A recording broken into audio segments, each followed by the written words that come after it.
Namaskara. Good evening, and thanks to the Citizens Council of Mangaluru for giving me an opportunity to engage with the audience. First of all, I'd like to thank Shri Bhatt for having taken the pains for following after me for close to 6 months, or in fact over a year, to somehow get me to speak here. Not that he had to do it, it just so happens that my schedule has been fairly chock-a-block with other commitments, but otherwise, considering the beauty of this place, there's no need for any other incentive for me to come here. I've come here often on the way to Sringeri and other places. When I got off the flight today, one of the first questions that popped in my head, what is it that you guys eat that all of you are so good looking? That's a serious question, and I'm really interested in understanding what is the genetics of this place, what makes everyone so good looking, regardless of the gender. And I think this is one of those parts of Bharat which has been blessed with abundance in every possible form, whether it's culture, nature, and people in terms of human resources. So I'm happy to be here. This topic is something I think I've done to death on multiple occasions. So I was thinking, how do I actually present something different here? And how do I make it still relevant to the challenges that we face as a society? So just a bit of a correction based on the introduction, no factual correction. Usually what happens is social media has the tendency to magnify people beyond their actual worth, and also glorify them. Perhaps, I don't know, maybe there's a certain sense of hype surrounding individuals once they appear on the screen. One, I must confess, I have no interest in the pursuit of any civilizational cause, nor am I interested in pursuing anything which takes me away from my professional commitments. Let me be very clear about this. When they were actually putting together the introduction, 2 or 3 words that I preempted even before they could think of it was the word activist, was the word civilizational warrior, and whatever, something else, dharmic warrior or whatever it is. I said none of those words shall be used. The sole identity that I've subscribed to, at least as an individual from a professional perspective, is that of a lawyer. I will live as one and die as one and nothing more. I have no other aspirations. The reason why this is important is that if the message has to be relatable to the audience, then the person must be equally relatable to the audience. It makes very little sense to put someone on a pedestal and then hope that the message of that person will relate or resonate with the audience. Perhaps there is a myth going around that I have committed myself full-time to the cause of service of Dharma. Not one bit. It's less than 15% of my time allocation in terms of my professional commitments, family commitments, and then whatever remains goes here. But the model that I'm trying to perhaps push is that it is equally possible for working professionals to take some time out in the service of this cause. If I were to ask people to jump into this cause full time, I don't think I'll find even 5% success. Nobody is going to do it. Everybody has their own jobs, everybody has their own responsibilities, they have bills to pay, they have EMIs to address. So where is the question of asking people to jump into this cause full time? That's not going to happen. So the model that I think that works, at least for the here and the now, let's see what happens in the future, is telling people to strike a balance between both their commitments, their familial commitments and their societal or religious commitments, in whichever order of priority they see it. So my interest in taking up this cause has been extremely selfish. Very, very selfish in the sense that I don't wish to walk out into a society, or at least send my child into one, where the sporting of Hindu symbols becomes the subject of ridicule or becomes the target of attacks, either in the name of secularism or in the name of constitutional morality, where our civilizational identities take a backseat. So if anything, my motive or motivation behind getting into this Agnikund, so to speak, is only because I am trying to create a safe future for my own family. That's it. Beyond that, there is no incentive here. The fact that there is an incidental benefit for the society is, as I said, incidental. It's a second order effect. It's not the primary intended effect. But since I'm trying to address the larger optics of it, or the larger atmospherics of it, obviously the target of that message happens to be the society, but the intended beneficiary happens to be my family. I'm very clear about it. If I do not present this model, what will happen is maybe 15-20 people will at best join this so-called ongoing movement. There won't be any stakeholdership or participation from the rest of the society. And the same set of talking heads will go to different platforms. We'll get visibility. Our books will sell. A couple of selfies here, a couple of selfies there. Instagram likes will increase. And then a few shorts and reels on YouTube will do the rounds. But would it have achieved the intended effect of widening the participation of the general Hindu society from its Kumbhakarna slumber into the actual issues that stare us when it comes to our existence and civilizational, let's say, survival? I would always say that Hindus have a fairly huge problem of deification and glorification before performance is achieved. They are eager to glorify and celebrate people before they have proved themselves on the anvils of actions, on the anvils of delivery, on the anvils of actual concrete outcomes. So I would request you to not make that mistake, either on the policy front or the cultural front, and especially on the political front. Don't make that mistake. Don't deify and glorify people. Make sure that they deliver the goods that they've been voted for. That would be my single biggest message before I start on this topic. Otherwise, what's going to happen is this will become, and one of the reasons I've taken a step back from public engagements, or even lit fests for that matter, is that the same set of faces are going everywhere. And I don't wish to join those proceedings unless and until I know that it's not just a question of relevance, but a question of impact. It must have an impact and not just a question of individual relevance. So maybe there is a bit of acerbic honesty in this. I would request you to digest it, because I think we are at a certain point in our history where if we don't address these issues with withering honesty, then this din and the noise that is created around individuals will drown the actual challenges that we are beset with. The problems are so large and are so huge that no single individual has the ability to address it on his or her own. It is going to require collective participation. It is going to require collective contribution. And therefore, the model, a working model of striking a balance between your professional regular lives and your ability to contribute to dharma as well. Coming to the topic, one of the reasons I've been speaking, writing on the subject extensively is thanks to my own personal experience of trying to project and present certain causes before constitutional fora such as the Supreme Court on subjects and institutions which are close to my heart. So most people don't know as to what I do in terms of practice. Let me just say that so that you know why this transition has happened. I began as an engineer turned lawyer, and my primary area of practice is actually intellectual property law and competition law.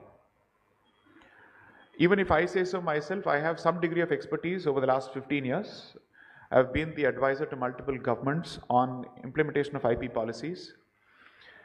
I've also represented Bharat in trade negotiations with the United States. I've done all of that. So why did I make the jump to Constitution at all in the first place? So when I joined law school, Constitution was the actual goal. But you see, Constitution doesn't pay bills. It's a very poor area of practice. It's not exactly a place thriving with a lot of money. And activism had no interest. I come from a low middle class family. I was very interested in settling my student loans and quickly climbing the social ladder. That was my very clear incentive. So I said, let me spend some time pursuing Lakshmi in the hope that I get to pursue Saraswati after that. And the idea was that I split, let's say, my practice areas in such a way that my money comes from the Delhi High Court and my passion is vetted and satisfied in the Supreme Court on the constitutional front. That's how I have largely divided it. So a lot of times what happens is, as a consequence of all these social media engagements or public engagements, people somehow get the distinct impression that I'm going around asking people to contribute funds to my cause. I don't need money from anyone. I have no interest in soliciting funds whatsoever. You want to contribute to your local Goshala, to your Vedapatashala, for orphanages here, to schools here. Those have been Hindu priorities traditionally, and those should continue to be Hindu priorities for eternity. As far as my own transition is concerned, I'll blend it with the topic so you know why this has been so personal for me. 2016, that is from 2009 to 2016, I was part of a law firm. I rose to become the youngest associate partner in March 2015, by which time I had developed a fair reputation as someone who could argue in court without the need for a senior. By which time my opposing counsels had said, if you were not part of a firm, we'd start engaging you for arguments. So by 2016 is when I decided to quit and go independent. Now, as long as you're part of another outfit, it's very difficult for you to take positions because the organization will pay the price for your positions. And particularly if they happen to be politically incorrect positions and you're fairly vocal about it, they may or may not agree. But without blaming them for anything, the fact of the matter is I decided to prove myself exclusively on the anvils of professional commitments for the first 7 years. People should know me for my professional competence before they know me for my opinions, was my approach to it. Because every Tom, Dick and Harry can have an opinion, so what? Why should people hear you? Why should people pay attention to what you're saying? They will listen to you provided you have done something, you have something to show for. And therefore the strategy, very clear strategy, at least a calculated one, was establish yourself and then you start talking on the subject.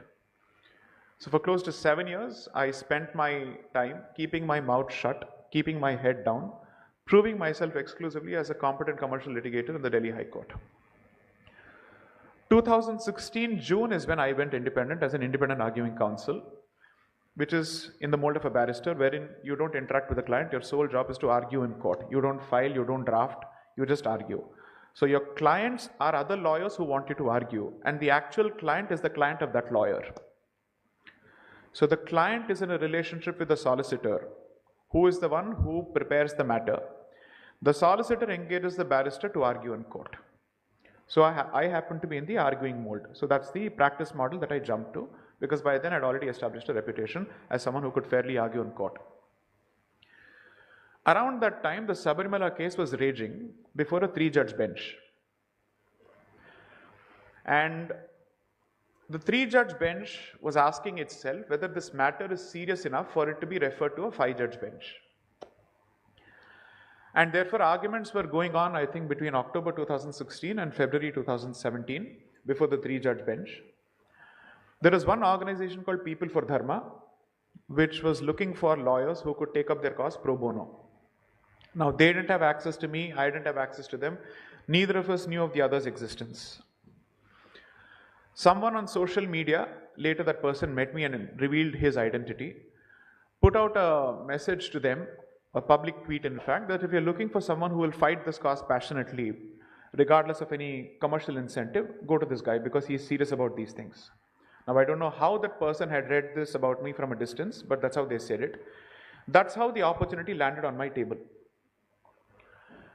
And when the opportunity landed on my table, I realized, with growing awareness and concern, that Bharat had achieved a certain unfortunate stage where all the institutions that inform its identity and civilization will now have to prove their worth before constitutional courts as to how their practices are constitutional. Religious practices and traditions that have survived and that have existed for thousands of years will now be tested on the anvils of the Constitution in front of an Anglophone audience. And traditional practices will now have to be conveyed and packaged in English for them to understand whether it is constitutional or not. Now remember, all these people, just like us, at least most of us, are people who have gone through an English education system, with or without any traditional exposure to our customs and traditions. Or even if there is exposure, there is a decent chance that they look down upon those traditions. So this is not a primary audience of children in schools, it's not a secondary audience of people in colleges, it's a tertiary audience with a lived experience of constantly having looked down upon their culture for 30 years or 40 years. And you're trying to convince them in a span of a week or so that this practice is not misogynistic, that this practice is perfectly valid. Ask yourself a simple question. Somebody brings their life experience to their jobs, and you're hoping to argue against their life experience and their worldview in a span of a few hours, trying to convince them as to why this practice must continue. Genuinely speaking, I didn't think we had any hopes of success. No hopes of success. You can't even convince children today of your customs. How can you hope to convince adults with set egos and set patterns of thinking who occupy those positions which obviously give them a certain degree of importance? There is no incentive for them to be convinced otherwise, to be persuaded otherwise. But why was the representation still necessary? The representation was necessary because if you don't vocally express your point of view, it is as good as that point of view not existing. People will therefore say, there is no alternative point of view. There is no alternative opinion. So sometimes, even if it happens to be a losing battle at the outset, at least in round one, your job is to continue hitting and kicking the door to try and pry that door open for your point of view. So knowing fully well that the odds were stacked against us, and when I mean we, it's a huge team of, let's say, a variety of lawyers. Perhaps I was the youngest to argue in that particular matter. Everyone put their best foot forward. If you had legends like Mr. Satish Parasaran, including Dr. Singhvi was arguing from this side, for God's sakes. Dr. Singhvi argued for the Travancore Devaswam board, defending the tradition on behalf of the temple in defense of the practice.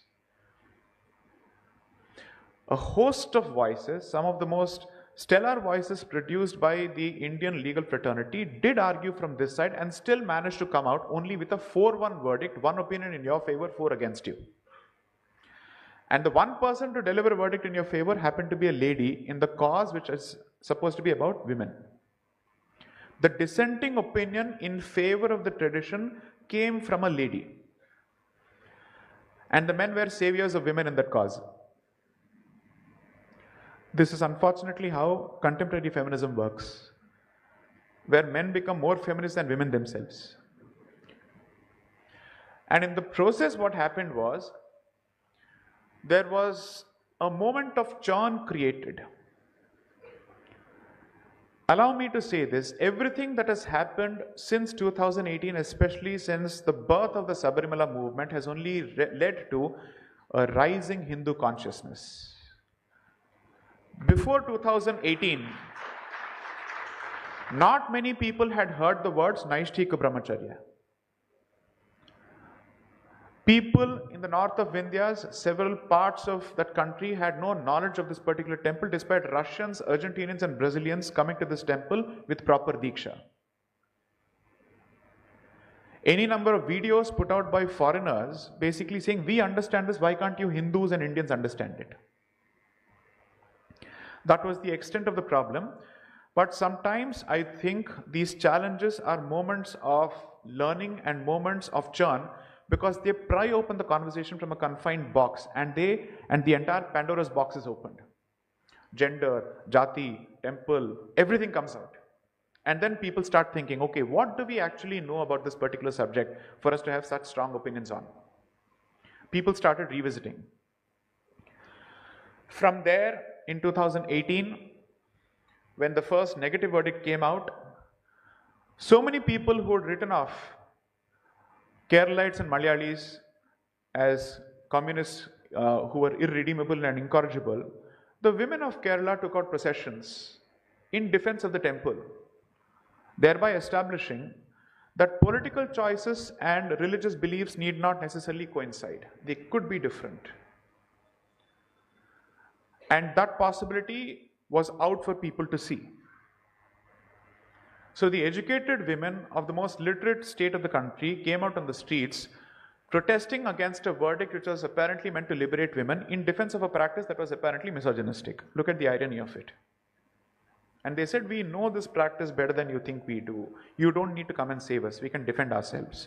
There are better things for you to defend us against, not this. If at all you would really wish to intervene and protect us, there are other serious issues. This is luxury litigation. People who are utterly jobless or whose only job is to take pot shots at Hindu institutions are the ones who are behind it, and who constantly think that Hindu institutions must be in a perpetual mode of reform and everything that they know and practice for the last 1,000 years must be junked and discarded. That seems to be the motive behind it. So it was a moment of learning because it opened my eyes to how little I knew about an institution of which I thought I knew some. What is the meaning of this practice? How is it supposed to be observed? All the myths associated with the Sabarimala Diksha I had to unlearn. And I was put in touch with a brilliant set of people who were vastly more qualified than I am, and I was, or I will be ever, on the subject of dharma, who decided to download all their knowledge upon me, giving me the opportunity to present this before a court of law. Perhaps what I'm trying to do is to say that it was not a solo act. I just happened to be a glorified articulator and messenger of their opinions and their points of view before the highest forum of the land. And the credit must go to all those people who were behind the scenes. I also walked away with the glory partly because of social media representation, and the fact of the matter is a lot of bhaktas withstood lathi blows on the ground. I didn't have to face a single lathi blow. Right? 2, my star argument of the deity's rights came from a boy younger than I and a non-lawyer. His name is Tarun Daga. He was part of the team. He basically said, if women have rights, doesn't the deity have rights? That was the seed of the argument. And I then thought about it. So the strength of a lawyer need not be that he is the origin of an idea. He must just be open to ideas, and then he must know how to build an argument out of it and to develop that argument further. That's what happened.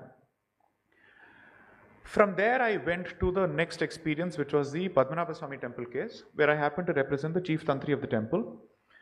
And then I realized what kind of a relationship did princely states of Bharat have with their deities. Mysore, Chamundeshwari, Jagannath, therefore the Gajapati of Odisha, Mewad, Eklingji, then Cochin, I think Purnatraisha. So every princely state seems to have its own deity, and every princely family, when it negotiated its accession with the Indian state, primarily was saying, take everything else away, but leave our rights with respect to our deities intact. Because this is our hereditary institution. If you break this relationship, there will be real consequences for us. The fear of karmic consequences was very, very real for them.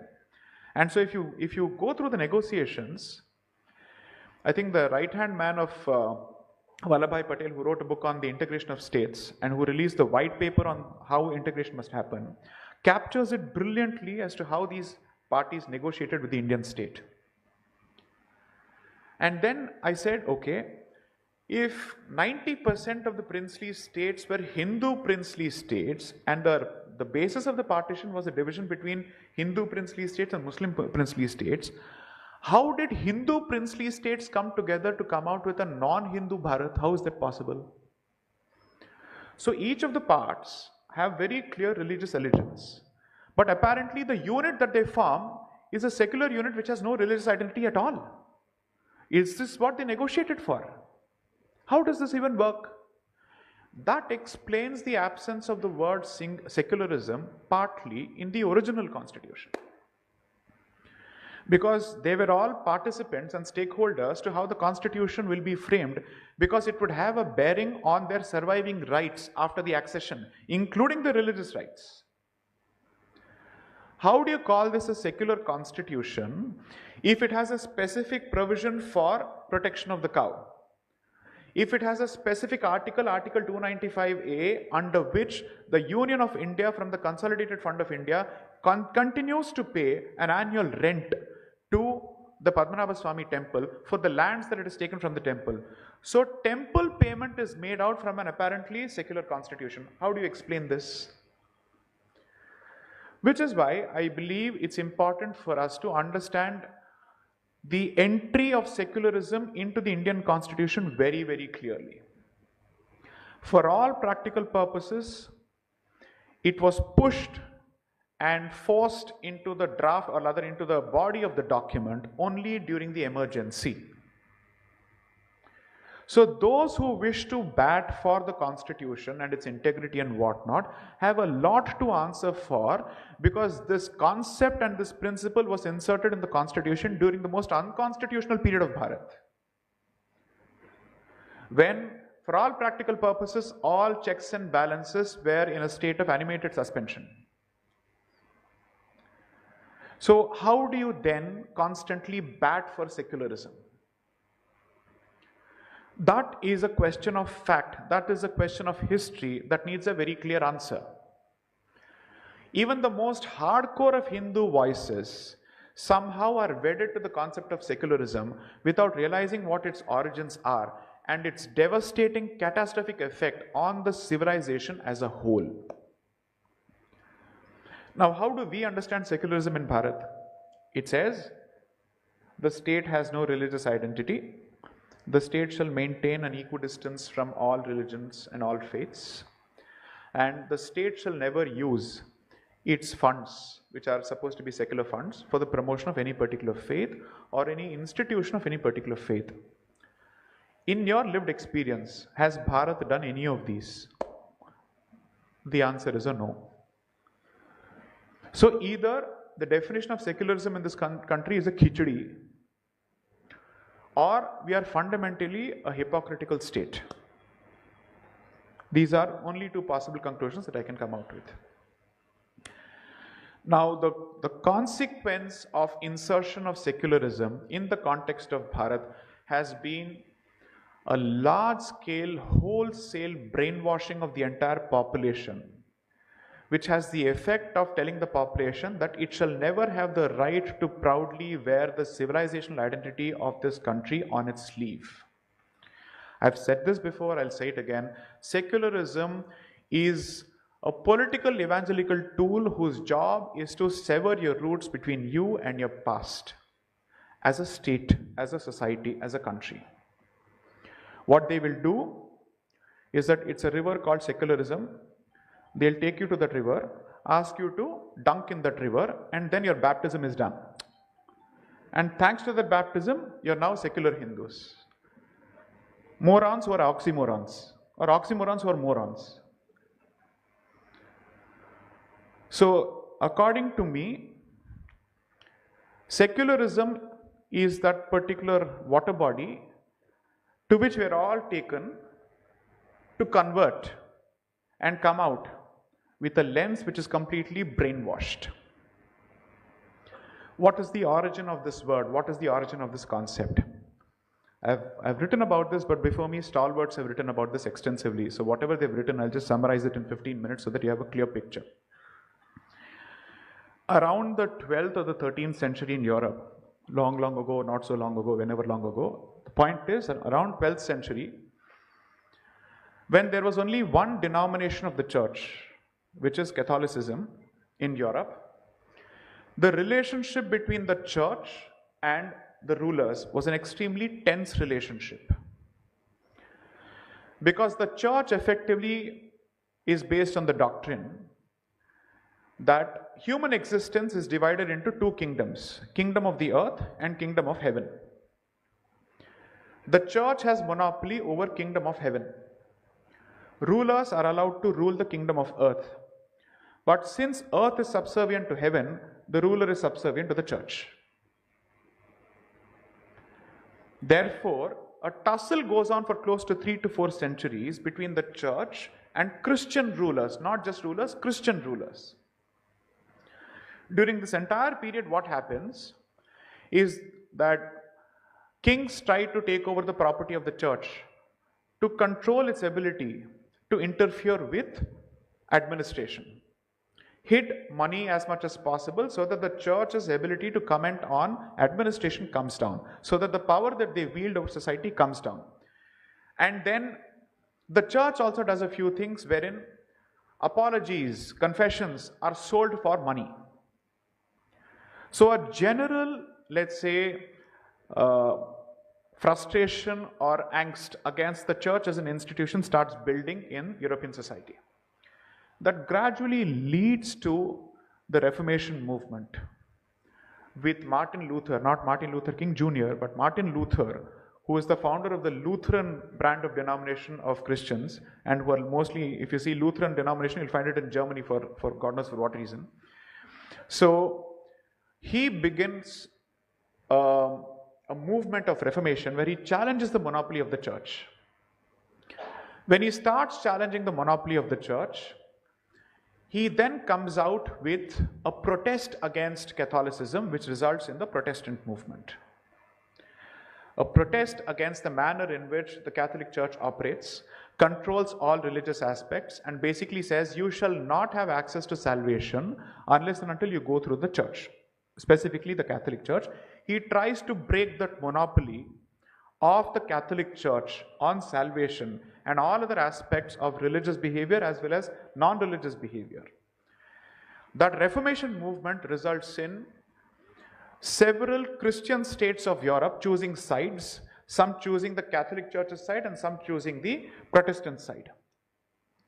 Results in a huge fight, multiple treaties, and the final treaty is what we know as the Treaty of Westphalia.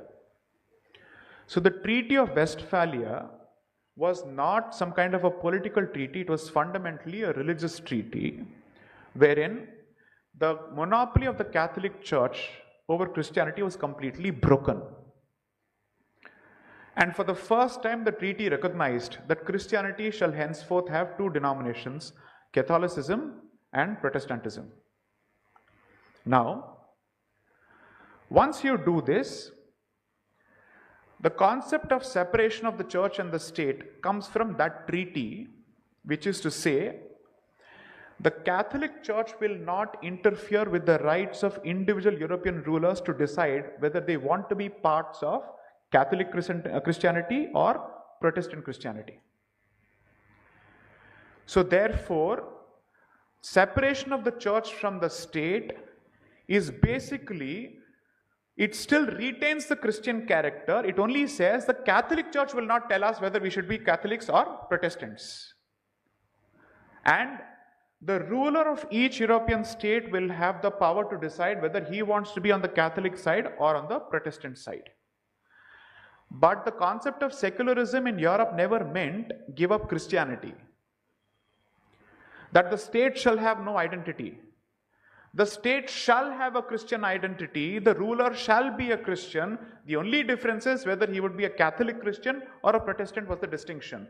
Compare that with what we are being told about secularism in Bharat. European secularism translates to retention of the Christian identity. It only says you will remain equidistant from denominations. Why? If you happen to have a Protestant minority population in a Catholic majority state, then there must be safeguards to protect the interest of those denominational minorities. And therefore, the majority-minority concept in terms of protection of the rights of the minority is to be traced to that particular situation where minority Protestants had to protect themselves against majority Catholics and vice versa.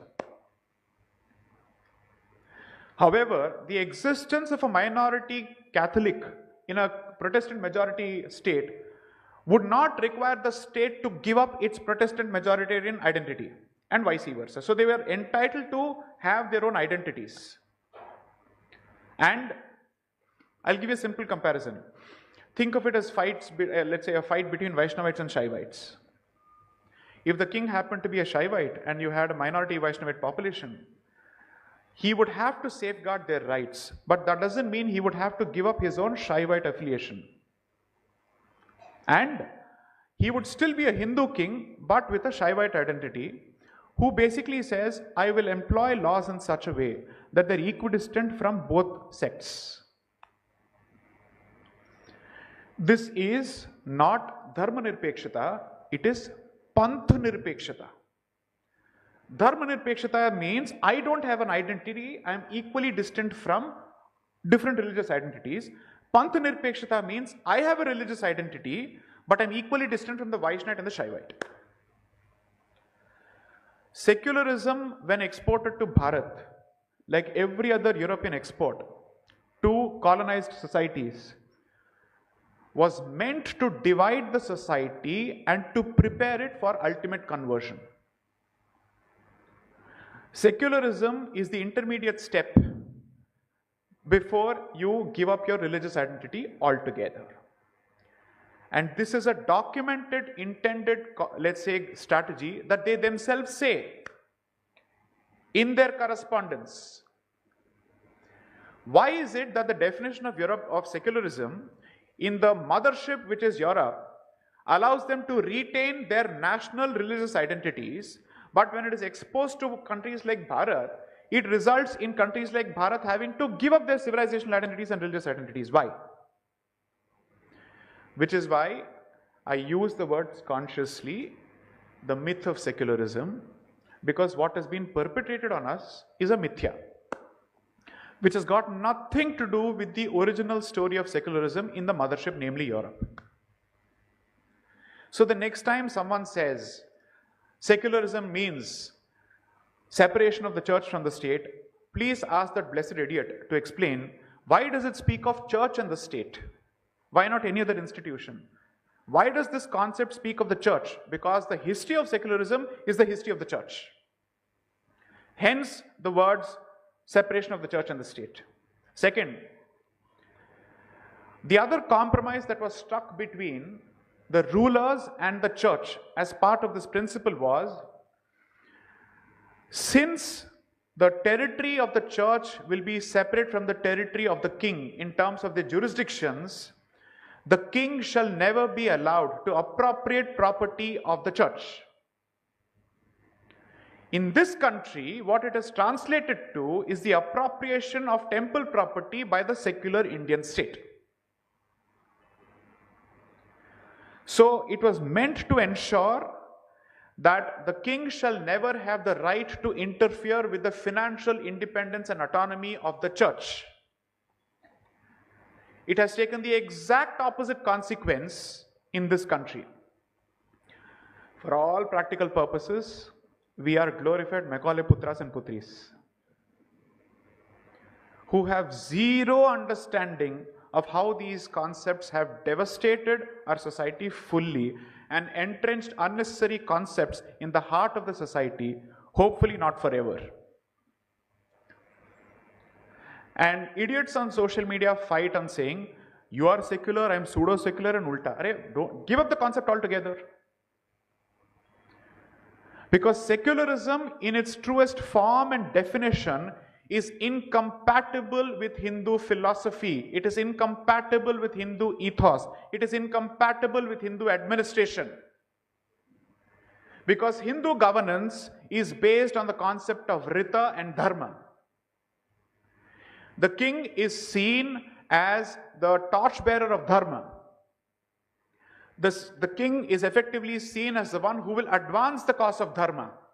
And Dharma can take a religious connotation, it can take a spiritual connotation, it can take a political connotation. So it can become Raja Dharma, or it can become even Sanatana Dharma. But Raja Dharma is also to be traced only from Sanatana Dharma. There is no way you can divorce or dissociate the two. When someone says that Bharat should embrace secularism, it effectively means Dharma's position in politics and policy making should be completely dislodged. Whereas every other country which subscribes to a particular religious identity, gets to fashion its laws on the basis of its religious beliefs except us. So 52 countries with an Islamic identity can source their laws and their beliefs and policy from Sharia and the Quran. Christians can do that. You still have kingdoms, monarchs in Europe. Whereas we abolished princely states, completely insulted them by abolishing even privy purses, forced them to sell their property, forced them to rent out their ancestral lands. How many know that close to about 126 temples in Tanjavur are still controlled by the descendants of the Maratha Empire? There is a Bhosle who is still responsible for 126 temples in Tanjavur. He doesn't go around in a Benz, he goes around in a scooter. The head of such a great samsthanam goes around in a scooter. The Pandalam family a couple of generations ago had to work hard to make ends meet. And what are we constantly told about our princely states? That they were collaborators, that they managed to keep our way of life alive when they knew it was extremely difficult to defeat the British, because that was the largest colonizing empire ever known in history. So they did what they could to strike a compromise with him and still preserve our way of life and our institutions is lost on us. All of this because we have purchased distorted European ideals lock, stock and barrel without asking, is it relevant to me? Does it apply to me? What are its consequences for my identity? That's the fundamental question we should have asked. The unfortunate reality today is that even those institutions and organizations which are supposedly guardians of Hindutva and Hindu Dharma also swear by the very same devastating concepts without changing the definition or without asking whether it is applicable remotely or not. With no intention to embarrass anyone, my only suggestion is, when it comes to some of these issues, try not to get sucked into the social media battles of BJP versus Congress. Think for yourself. Because it's such a non-productive, useless conversation. Because it sets such a low bar for the conversation with no original thought possible. Because both sides agree on certain issues. They may only point out each other's hypocrisy, whereas I am basically saying we should not be accepting certain rules of the game which have been taken for granted. Instead of asking who is more secular, we should start asking why secular. Let's have an open debate on the subject.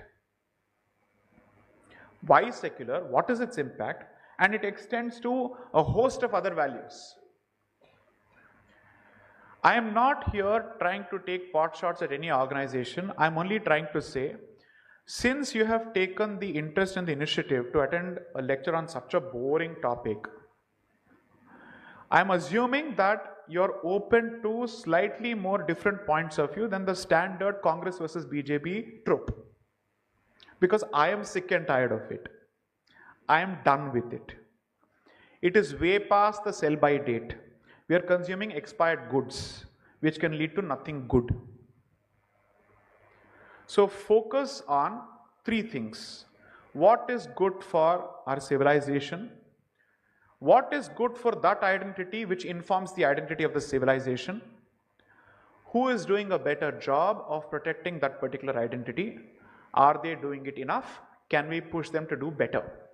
Those are the only questions which, according to me, are relevant. Everything else is hogwash. And everything else is white noise meant to keep you occupied and away from the actual problems. Sure, at the time of elections, at the time of hustings, we all have our choices. And there you never get to make an ideal choice. You're like bad, better, worst, or bad, better, worst. So that's the hierarchy of, let's say, virtue in this country at this point, politically speaking. So there you go for the least harmful option, in the hope that you can at least push them to do something. Because the other side has clearly said, I am here to destroy you, I'm going to adopt a scorched earth policy. Even that fellow doesn't realize that he is committing political suicide when there is an empty field open to protect Hindu identity openly. Right now, the political option of an unabashed, let's say, representative of Hindu security and Hindu interest is lying on the table like free money, unclaimed. But he is anyway given up because he is obviously controlled by external motivations and sources. So, when you start discussing these concepts, for a moment, keep the political lens aside and focus on something deeper. And two, the purpose of introducing decolonization as part of our discourse is to question everything that we have taken for granted till date since 1835, when that blessed English education system was inserted into our consciousness to brainwash us over the years.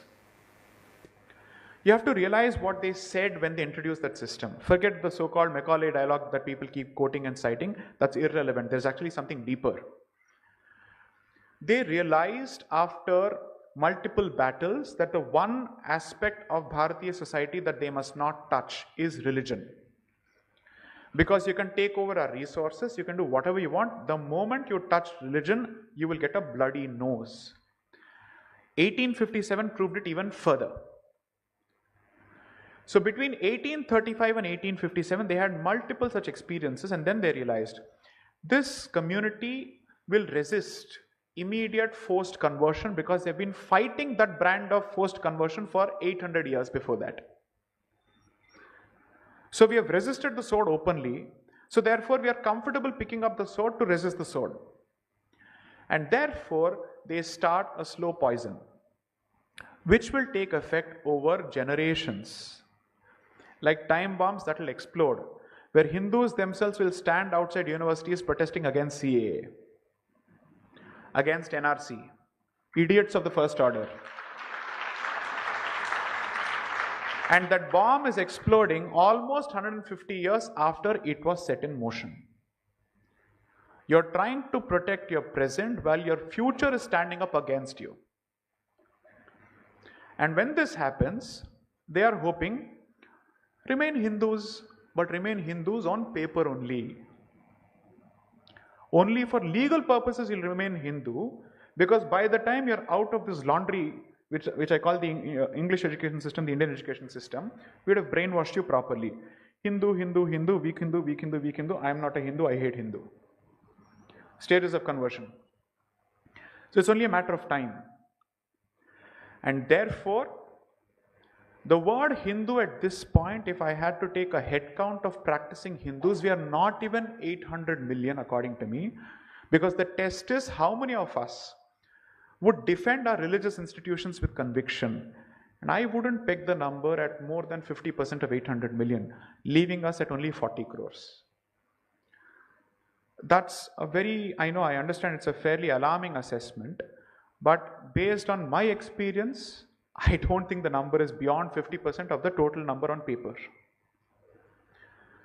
And when conversations happen about reclaiming our spaces, if the conversation had taken place in 1850s, there would be no room for negotiation or compromise. Today, the ones who are saying, give us all our occupied sites back, and this legislation that stands in the way of legitimate reclamation of occupied sites are being called extremists, not by others, but by Hindus themselves, proving that the education system has done its job. That the slow time bomb has clearly exploded properly. 40,000 sites at best is a number within the broken, truncated, moth-eaten Bharat that you see today. But if you start from Afghanistan till Bangladesh and you compare the total number of temples that have been destroyed, 40,000 is an underplayed number. Completely underplayed number. How many Jyotirlingas have been lost and how many Shaktipeeths have been lost is a simple calculation you start with, and then you look at every other temple possible. Mulastan becomes Multan, Ajmer becomes Ajmer. You have all these names, and still you think 40,000 is a huge number. It's such a huge number, it can come only from the mouth of a rabid Hindutva extremist such as Sai Deepak. Sorry, the reality is, despite going through the laundry, I have not been whitewashed yet. I have managed to retain that germ a bit more, for God knows for whatever reason. But you will realize as you read history that if there is a community that has allowed itself to be colonized over decades post-independence, the stellar textbook example will be that of the Hindu community. So what you have done in 1947 is given yourself a paper independence, which is why it is Swarajya, which is self-rule, but not Swatantra, which is ruled by your own principles. So today we are Swarajya, but we certainly are not Swatantra by any yardstick.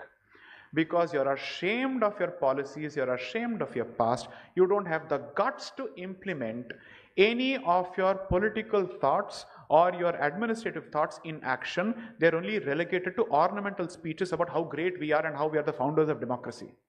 That's it.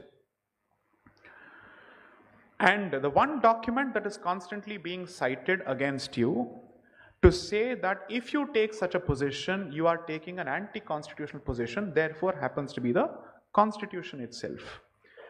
Hence, the efforts to understand, is the Constitution fundamentally pitted against my civilization? Or over the years has it been interpreted in such a way that it appears pitted against my civilization?